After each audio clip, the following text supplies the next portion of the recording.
Hello there, I am Nuwan. Now I am going to demonstrate the mobile app. So this is our mobile app, AMS. So student in our system can use the mobile app. They can log in the mobile app using their registration number and password, and they can see their timetable and registered courses on the mobile app. And also this mobile app works as a lecture reminding system. So student will get push notifications regarding the lectures before the lecture time. And also, after marking attendance in a lecture room, student will get notification about attendance marking from this mobile app as push notifications. Now let's see how it works. So first, student will open the mobile app.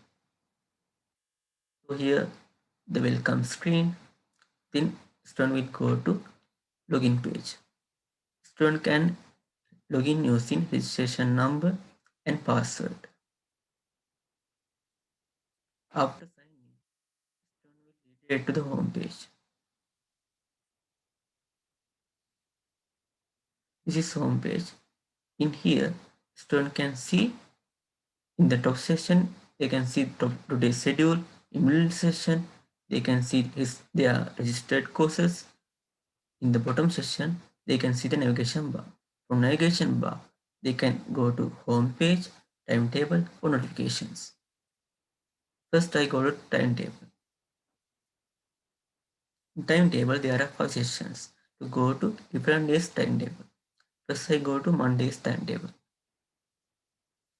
There is the Monday's timetable. Student can see the time duration, course number, and location of each lecture.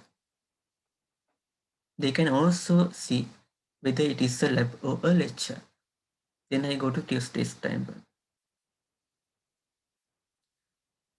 So this mobile app also works as a lecture reminding system. So the notifications that the student will get will be stored at here.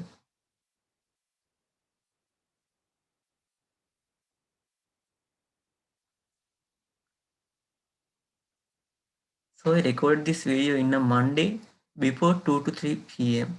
So there is lecture in that period, GP106 in lecture room 13. So student must get push notification about the lecture. So here is that lecture. So that is how the lecture reminding system works. Thank you.